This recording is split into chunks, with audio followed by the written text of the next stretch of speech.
Hi everyone, I'm encouraged by some of the positive responses that you've given me from the last video, leadership lessons from Indian mythology. So I would come up with another one in the same series. So let's see if you like this one too. This one is about the virtue of choosing goodness over bad, as well as choosing self-control over anger.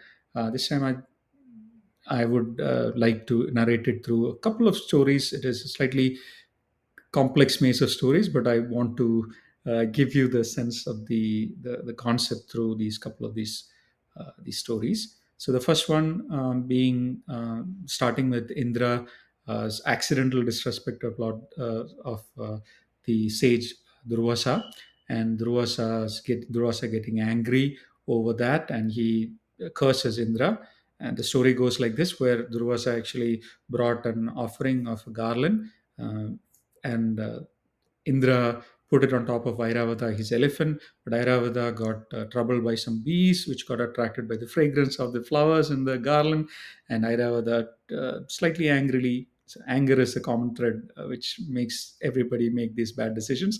So because Airavata got angry, slightly angry, he just pulled the garland from his head and threw it on the ground, which Durvasa saw, got angry again, and he cursed Indra. And because of that curse, the power of that curse, the Indra's power started diminishing, and the powers of the heavens started diminishing.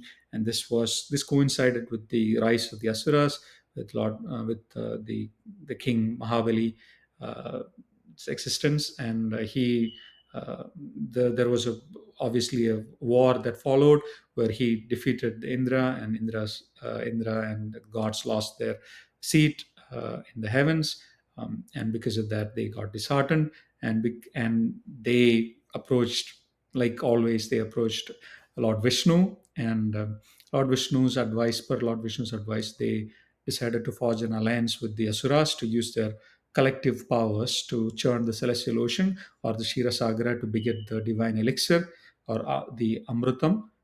Many things came out of the churning of this ocean, like using the Mount Mandara and the divine serpent Vasuki. The Vasuki was used as a rope, and the Mount Mandara was used as the thing to churn the ocean, like to keep to churn it, right?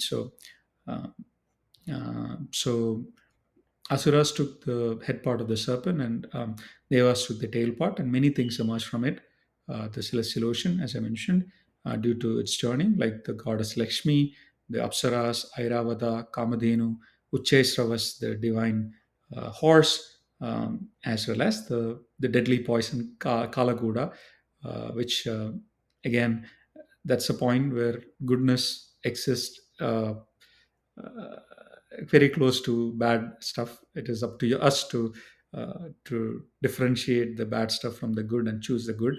That's how the world exists. So it is up to each one of us to do that. But again, this time, Lord Shiva, Bhagavan Shiva himself, took that poison and he drank it, because he knew that nothing else could survive that poison. So he had to consume it, and Parvati got panicked by this, and she quickly grabbed his neck, and because of the grabbing of the neck, the poison couldn't go down, and it stayed there, and the poison was too powerful to even cause a little bit of blemish on Lord Shiva's neck, because the color of his neck turned blue after that, and since then his name became Nilakanta. But then I would just want to highlight like one story which started after this Samudra Manthana, which Kamadhenu, related to Kamadhenu. So Kamadhenu was taken by Lord Brahma and given to the Brahma Rishis, and became a part of Brahma Rishi Vasishta's ashrama.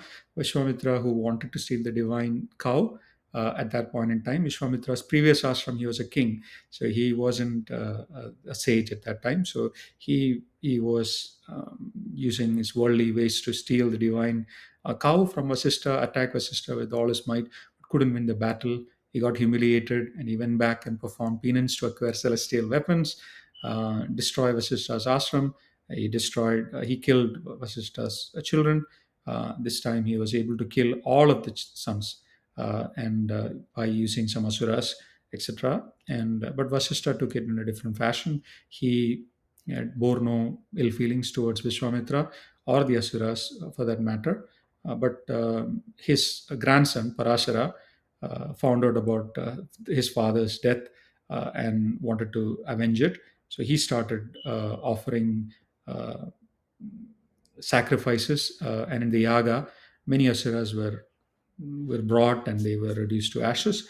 But then, Vasista knew about this and he wanted to stop this from continuing. So he appeared and really admonished Parashara and said, "This is not the way to do things. Mercy and forgiveness are really what sets the great souls apart from the lesser souls or the lesser mortals." And Immediately after Parashara heard these words of advice from Vasishta, he stopped his sacrifice. And this act was seen by many of the celestial beings and devas and all that. And pleased with this act of refrain, a sage by the name Pulastya appeared in front of Parashara and gave him the boon to acquire knowledge in every forms of science and proclaim that he would be known as the originator of the first Purana or the Vishnu Purana. And interestingly itself, Parashara's son Vedavyasa wrote Mahabharata, which is one of the greatest of the Puranas. Anyways, the reason I wanted to narrate this story is that good exists very close to bad, and anger exists where self control also exists. And it's up to us to exercise judgment and choose the good over uh, bad and self control over anger. So we are able to focus on the right things in life. Hopefully you enjoyed the story and hope uh, you have a great rest of the day and a very great weekend ahead as well. So thank you so much. I'll see you again. So take care.